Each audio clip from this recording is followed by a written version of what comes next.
اللهم رب شهر رمضان الذي أنزلت فيه القرآن. السلام علیکم. اعوذ باللہ من الشیطان الرجیم. بسم اللہ الرحمن الرحیم. الحمد للہ رب العالمین والصلاة والسلام علی سیدنا و نبینا ابی القاسم المصطفى محمد وعلى آله الأطيبين الأطهرين المنتجبين المطهرين المعصومين المظلومين ولا حول ولا قوة إلا بالله العلي العظيم. حسبنا الله ونعم الوكيل ونعم المولى ونعم النصير. جیسے کہ ہم لوگ آج ماہ مبارک رمضان میں دوسرے دن کے روزے میں ہیں، ایک حدیث پیغمبر کی میں بیان کر کر اپنے مطلب کی طرف آتا ہوں. پیغمبر فرماتے ہیں کہ خدا کہتا ہے الصوم لی وَأَنَا أَجْزِي بِهِ. ماہ مبارک رمضان کا روزہ میرے لیے ہے اور میں خود اس کی جزا دیتا ہوں. اتنا یقین رکھیں کہ اس مہینے میں جو ہم اللہ کے مہمان ہیں، کسی کی حاجت رد نہیں ہوتی ہے. آپ لوگ جتنا ہو سکے دعا کریں، خداوند متعال قبول کرتا ہے دعاؤں کو. یقین رکھیں اس دعا پر. اور سب سے بڑی دعا اس وقت ہمارے لیے یہ ہے امام زمانہ کا ظہور، کہ امام جلد از جلد آئیں اور اس زمین پر احکام الہی کو نافذ کریں، حکومت کو نافذ کریں، اللہ کی حکومت کو نافذ کریں. رمضان کے برکات میں سے ایک برکت یہ ہے کہ انسان با اخلاق ہو جاتا ہے. اس کے اخلاق اچھے ہوتے ہیں، مورل کیریکٹرز اس کے اچھے ہو جاتے ہیں، گھر کے اندر باہر لوگوں کے ساتھ. کیونکہ انسان روزے کی حالت میں رہتا ہے تو اللہ سے نزدیک رہتا ہے اور اس کے معارف سے فیض اٹھاتا ہے، اپنے اخلاق کو اچھا رکھتا ہے. یہ روزے کے قبول ہونے کے علامتوں میں سے ایک علامت ہے. یہ گھر والوں کے ساتھ اچھے رہنا، کیونکہ شدید ترین عذاب قبر کا جو فشار ہے وہ گھر کی جانب سے ہوگا. یعنی انسان جو گھر میں عمل کرتا ہے اس کے اخلاق اس بنا پر ہوگا. شدید ترین فشار گھر پر دوسروں پر فشار لانے کی وجہ سے ہوگا. اسی لیے گھر کے اخلاق کافی دقت کرنی پڑتی ہے ہمیں. رویہ اچھا رکھنا پڑتا ہے گھر میں، بچوں کے ساتھ، عورتوں کے ساتھ، رشتہ داروں کے ساتھ. ایک بڑے عالم دین تھے، انہوں نے خواب میں دیکھا کہ وہ مر گئے، انہیں دفن کیا جا رہا ہے. 2 مجسم اعمال انسان کے ساتھ دفن ہوتے ہیں. جب ہم مر جائیں گے ظاہراً ہمارا بدن قبر میں جائے گا، لوگ رکھ دیں گے، لیکن ہمارے ساتھ دو اور دفن ہوتے ہیں. ایک نورانی اعمال دفن ہوتے ہیں ہمارے ساتھ، جو ہمارے مونس ہوتے ہیں، جو ہماری مدد کرتے ہیں. ایک برے اعمال دفن ہوتے ہیں.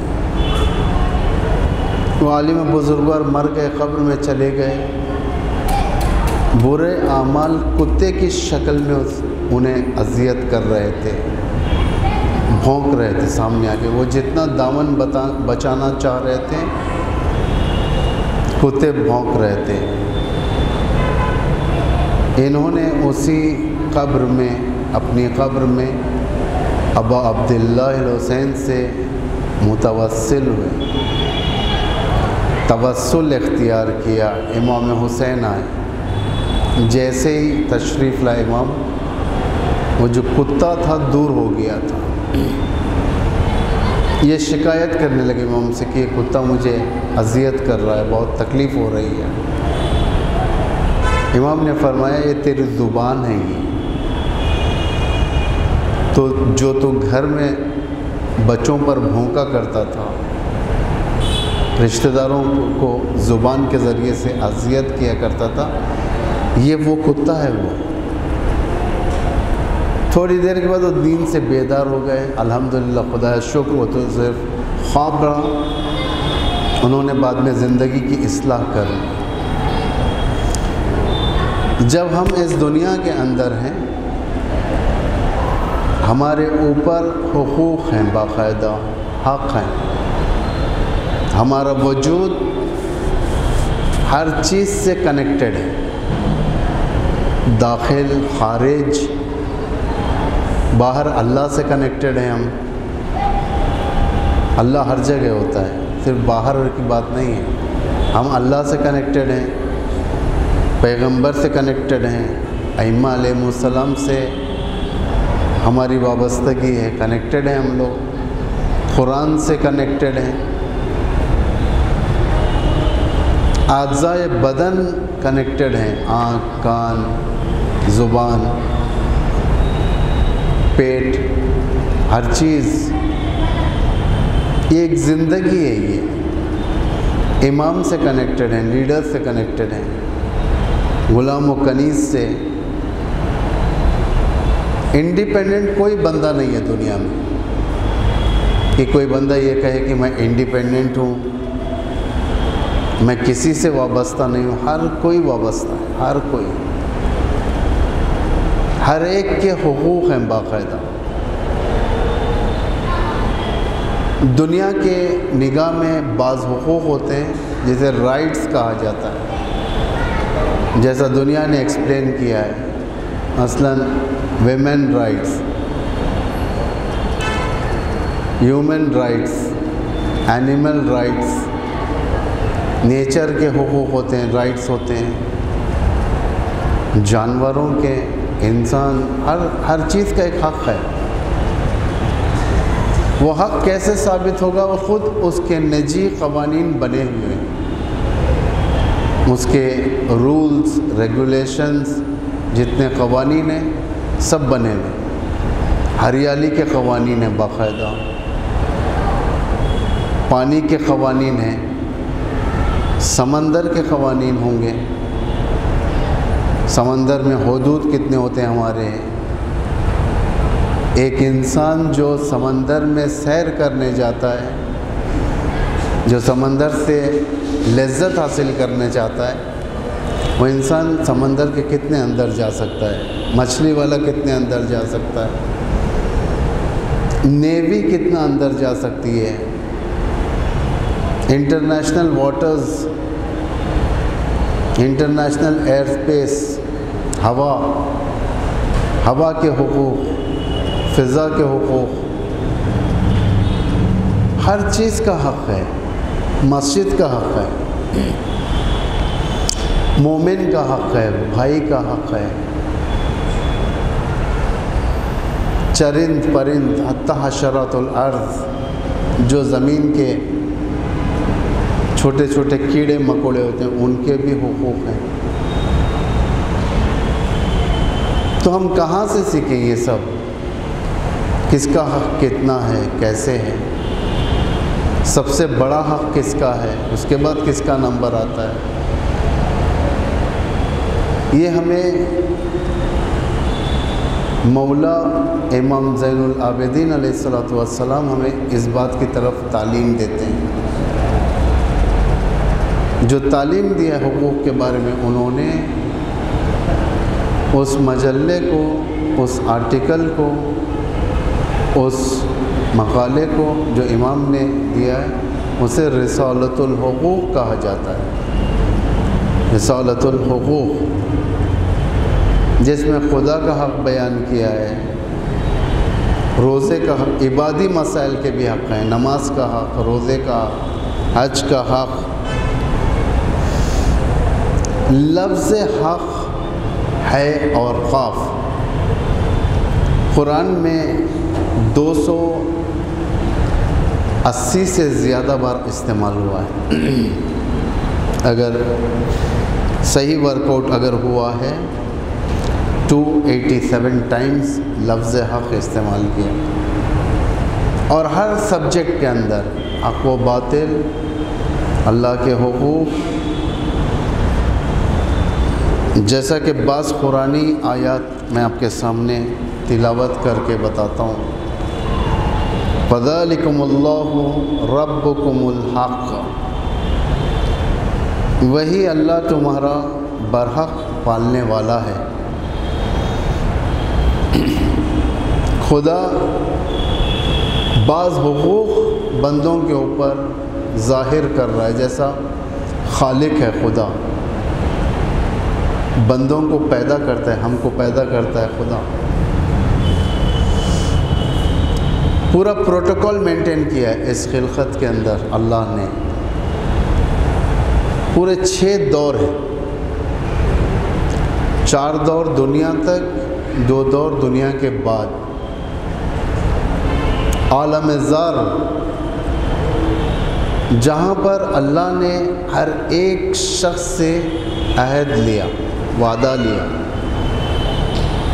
عالم زر کہتے ہیں اس کو۔ ولادت سے پہلے ہمارے ماں باپ کے ذہنوں میں ہماری ولادت تھی ہی نہیں، کون پیدا ہوگا، پیدا ہوگی، آیا ہوگا یا نہ ہوگا ولادت، اسے عالم زر کہتے ہیں۔ مثلا خدا کہتا ہے کہ اے غلام محمد مہدی، میں تجھے، یعنی میرے ماں باپ غلام احمد عسکری اور ان کی زوجہ، ان کا بیٹا بنا کر بھیج رہا ہوں۔ میں عالم ذر میں پروردگار سے کہنے لگا کہ خدایا تیرا شکر ہے، مجھے بھیج، میری خلقت کر۔ اللہ نے کچھ عہد و پیمان لیے مجھ سے، وعدے لیے وہاں پر، کہ پیدا ہونے کے بعد شرک نہیں کرے گا، کفر نہیں کرے گا، جیسے جو بھی وعدے اللہ نے لیے وہ ایک تفصیل بحث عالم زر کہتا ہے۔ یہ پہلا مرحلہ ہے خلقت کا انسان۔ اس کے بعد یہ عالم زر سے نکل کر باپ کے سول میں آتا ہے، پیچھے کی طرف آتا ہے، ریڑھ کی ہڈیوں کے اندر آ جاتا ہے، یہ نطفہ بننا شروع ہو جاتا ہے۔ یہ دوسرا مرحلہ۔ تیسرا مرحلہ ماں کے رحم کے اندر آتا ہے، یہ نطفہ باپ سے نکل کر ماں کے رحم کے اندر آ جاتا ہے، 9 مہینے تک وہ مہمان رہتا ہے۔ اس کے بعد ایک انسان عالم اس دنیا کے اس عالم میں آ جاتا ہے۔ آج ہم 4تھے سٹیج پر ہیں، یہ 4تھا سٹیج ہے ہمارا۔ اس کے بعد 2 سٹیج اور باقی ہیں، ایک قبر کا ہے جو برزخ کہا جاتا ہے، دوسرا قیامت۔ سب سے مہنگا ترین اور سخت ترین منزل، مہنگی ترین اور سخت ترین منزل ان سب میں برزخ ہے، قیامت بھی نہیں ہے۔ قیامت میں ہمارے ساتھ باقاعدہ شفاعت ہے، اہل البیت شفاعت فرمائیں گے وہاں پر، اہل البیت وہاں پر مدد کریں گے، کیونکہ انفیکٹ کرنا ہے اہل البیت کو مدد، کیونکہ چارہ کار نہیں ہمارے پاس۔ ایک بندہ جو ایک دن میں کئی بار اللہ اکبر کہتا ہے، کئی بار بسم اللہ الرحمن الرحیم کہتا ہے، کئی بار درود پڑھتا ہے پیغمبر اور ان کی آل پر، صدقے دیتا ہے، مسجد کو اپنے قرارگاہ قرار دیتا ہے، یہ ساری کی ساری چیزیں ہونے کے بعد ایک بندے کو آسانی سے جہنم میں ڈھکیل دیا جائے، یہ سخت ہے یہ ایک بندے کے لیے۔ اس لیے کوئی چارہ کار نہیں ہے الا یہ کہ اہل البیت حضرت زہرا ہماری فریاد کو پہنچے محشر میں، امام حسین ہمارے فریاد کو پہنچے، امام زمان رسول اللہ ہمارے فریاد کو پہنچے۔ لیکن سب سے مشکل منزل برزخ ہے، قبر کی منزل ہے، جہاں پر کل میں نے آپ کے سامنے بیان کیا تھا کہ قبر کی منزل، برزخ کی منزل ایٹ لیسٹ اور سب سے زیادہ عذاب وہاں پر مشخص ہوگا، جسے کہا جائے کم از کم ایٹ لیسٹ یہ عذاب یہ ہوگا، جس طریقے سے ہمارے سر میں درد ہوتا ہے، ہلکا سا درد، ہیڈ ایک جسے کہا جائے، وہ ایٹ لیسٹ عذاب ہوگا، کم سے کم، زیادہ سے زیادہ شاید ملینز سال میں ہمیں پھنسنا پڑے گا۔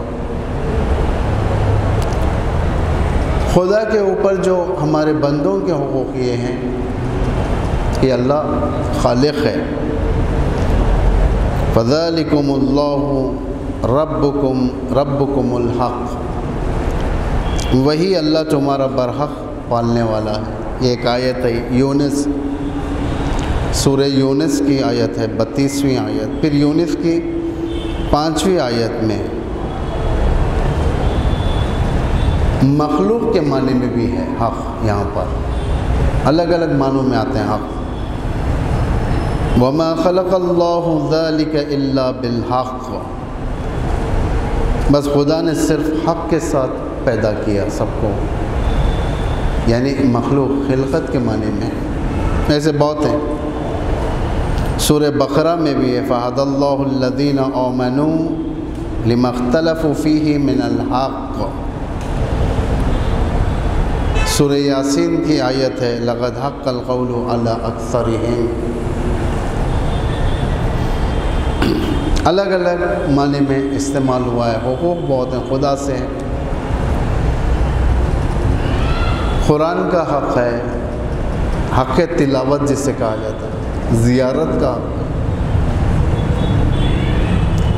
جیسا کہ امام رضا کے بارے میں بھی زیارت ثواب کے بارے میں وارد ہے، من زار علی ابن موسیٰ الرضا عارفاً بحقہ، یعنی امام علی ابن موسیٰ الرضا یعنی امام رضا کی جو بھی زیارت کرے گا عارفاً بحقہ، جو حق ہے معرفت کا، اس معرفت کے حق سے زیارت کرنا۔ قرآن کی تلاوت حق کا تلاوت ہی، یعنی جو تلاوت کا حق ہے اسے تلاوت کرنا، ویسے تلاوت کرنا، آرام کے ساتھ، الفاظ کی صحیح ادائیگی کے ساتھ، سمجھ کر، جسے کہتے ہیں حق کے تلاوت، حق کے زیارت، ملاقاتوں کا حق جیسا حق ہے ملنے کا، یعنی یہ سب سارے کے سارے حقوق ہیں۔ قرآن کے مختلف مقامات پر حق کو مختلف معنوں میں اللہ نے پیش کیا ہے۔ خدا نے خود کو حق کہا ہے، یعنی ایبسلیوٹ حق ہے یہ، جس کے مقابل میں اگر آ جائے انسان باطل، ظالم، یہ سب ہوگا۔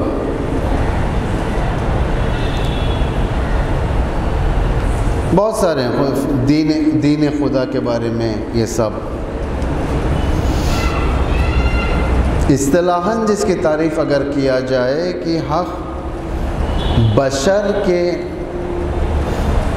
دوسرے کمیونیکیشن ٹارگیٹس یا سینٹرز یا وہ مقامات جس سے بشر تعلق پیدا رکھتا ہے اس سے ہم آہنگ ہو جائے، ان کے میزان سے ہم آہنگ ہو جائے، اسے کہتے ہیں۔ جیسا دنیا نے دنیاوی چیزوں کے لحاظ سے مشخص کیا، سیاسی حقوق، ہر بندہ سیاست سے وابستہ رکھتا ہے، خود ووٹ ڈالنا جا کر اس بات کی علامت ہے کہ بندہ سیاست سے کام رکھ رہا ہے۔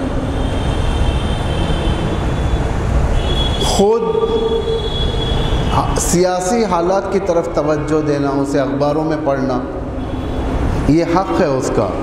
سیاست میں مداخلت بندے کا یہ جائز حق ہے۔ فرہنگی حقوق، انسان کا فرہنگ ہوتا ہے، نجی کلچر ہوتا ہے۔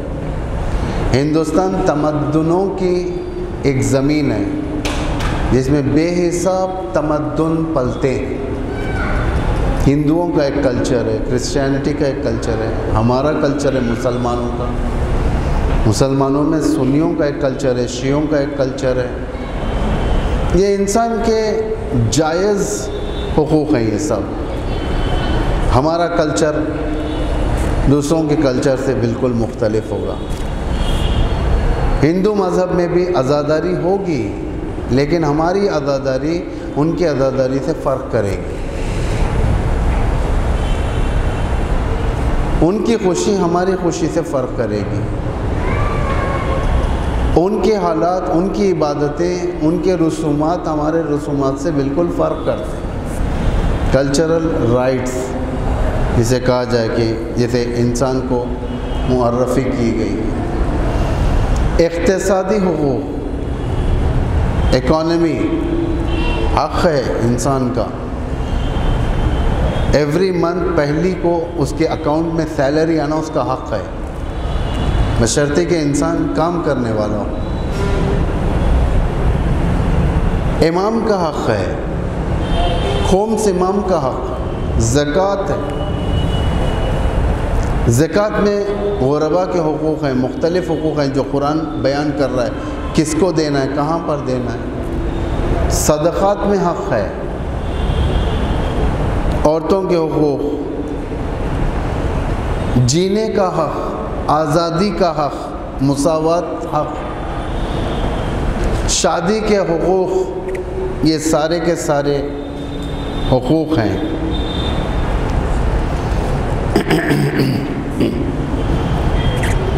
ایک حق طبعی حق ہے، کامن ہے سب کا، مثلاً ہوا کو سانس لیں، ہوا میں سانس لیں، کامن حق ہے یہ۔ نیچر سے فائدہ اٹھانا کامن حق ہے یہ، لوگوں کا ایک طبعی حقوق ہے یہ۔ اگر کوئی شخص یعنی شدت پسند محلے میں چلے جائے، مثلاً ایک ایسے محلے میں چلے جائے جو مسلمانوں کے نسبت بڑے شدید ہیں، سخت ہیں، دشمن ہیں، وہاں پر وہ مسلمان جو گیا اپنے محلے کی ہوا لے کر نہیں جائے گا کہ وہاں جانے کے بعد اس سے سانس لے، وہاں جو ہوا ہوگی وہی سے اسی سے سانس لے گا وہ۔ یہ کامن حق ہے اس کا۔ انسان جن چیزوں سے استفادہ کرتا ہے، مثلاً پانی، کامن حق ہے۔ بارش کا پانی، جتنی بارش تمہارے پاس گر رہی ہے اتنی بارش اللہ کے دشمن کے محلے میں بھی گر رہی ہے، لیکن یہ پانی کامن حق ہے سب کا ہے۔ اسی لیے خداوند متعال کے بارے میں کیا ہے؟ سب سے پہلی آیت بسم اللہ الرحمن الرحیم، خدا کے نام سے شروع کرتا ہوں جو مہربان ہے اور نہایت رحم کرنے والا۔ رحمان کامن ہے، سب کے لیے ہے اللہ۔ اس پروویژن کے ماتحت، اس حق کے ماتحت اللہ صدام کو بھی کھانا دے گا، بائیڈن کو بھی کھانا دے گا، مومنوں کو بھی کھانا دے گا۔ شدید دشمن بھی خدا کے ان نعمتوں سے استفادہ کرے گا، اس لیے کہ اللہ دے گا، کامن ہے، کامن پلیٹ فارم پہ۔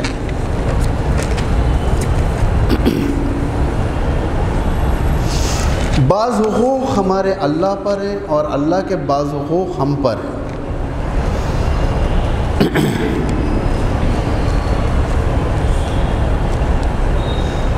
بعض واجب حقوق ہیں، بعض مستحب حقوق ہیں۔ واجب ترین حقوق جیسا ائمہ کا حق، رعایا کا حق، واجب حقوق۔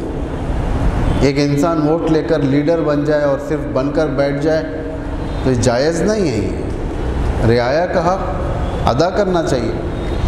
امام علی خلیفہ بنے، لوگوں کا حق یہ تھا کہ امام کو خلافت پر لا کر بٹھا دیے، لیکن جب امام خلافت پر بیٹھ گئے تو امام کے اوپر لوگوں کا حق آ گیا۔ ان کی روٹی کے لیے کوشش کریں، ان کے شیلٹر کے لیے کوشش کریں، ان کی غربت کو دور کرنے کے لیے کوشش کریں، یہ امام کا حق ہے چاہیے۔ اس طریقے کے بہت ساری باتیں حق کے بارے میں بیان کی جاتی ہیں۔ انشاءاللہ کل ہم ایک ایک حق شروع کریں گے۔ جو پہلا حق یہ ہوگا حق اللہ الاکبر، جس میں خدا کا حق ہے، جو سب سے بڑا حق ہے۔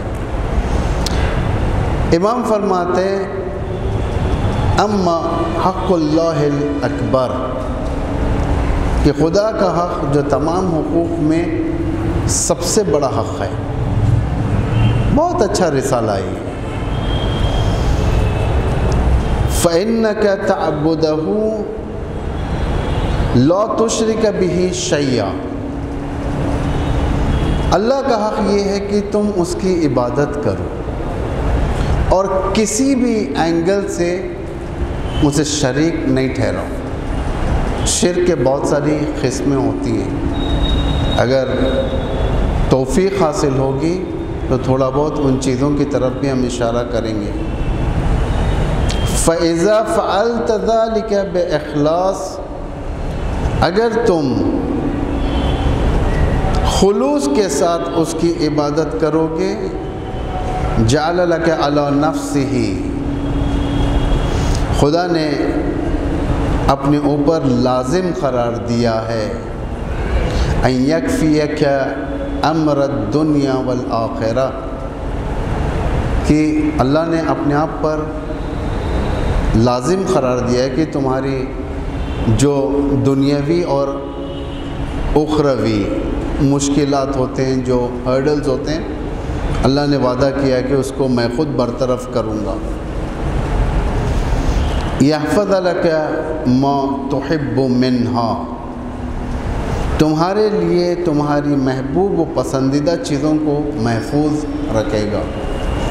یہ اتنا سا جملہ ہے امام کا رسالۃ الحقوق میں اللہ کے حق کے بارے میں، جو انشاءاللہ ہم کل اس کے اوپر روشنی ڈالیں گے، جس کا بریف یہ ہے اللہ کا حق سب سے بڑا حق ہے، کہ اس کا حق یہ ہے ہم پر کہ ہم اس کی عبادت کریں اور شرک نہ کریں، کسی بھی لحاظ سے شرک نہ کریں۔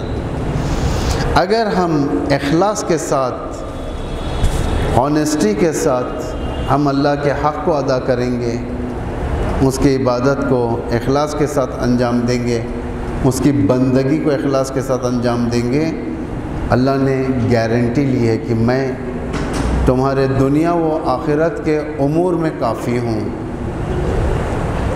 اور تمہارے محبوب اور پسندیدہ چیزوں کی حفاظت کروں گا۔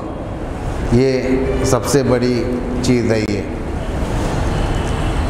رمضان ابھی ابتدا ہوا ہے، اس کی قدر کریں، جتنا ہو سکے خیرات کریں راہ خدا میں، جتنا ہو سکے گھر والوں کو راضی کریں، جتنا ہو سکے بچوں کے ساتھ محبت کریں،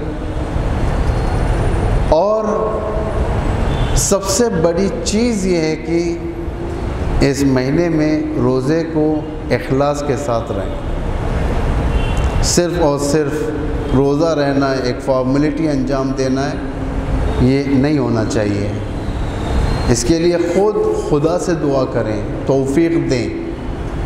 یہ دعاؤں کا مہینہ ہے یہ، جس سے ہم دعا کریں اللہ سے کہ خدا توفیق دے ہمیں ہدایت کریں، ہمارا ہاتھ تھامے اللہ کہ ہم اس کے روزوں کو اس کے ارادے کے مطابق انجام دیں، روزوں کو، عبادتوں کو انجام دیں اور روزوں کو رکھیں اس کے ارادے کے مطابق۔ اسے کہتے ہیں بندگی۔ ہر عبادت انسان کرتا ہے، لیکن ہر عبادت انسان اللہ کے مطابق اگر کر لے اسے بندگی کہتے ہیں۔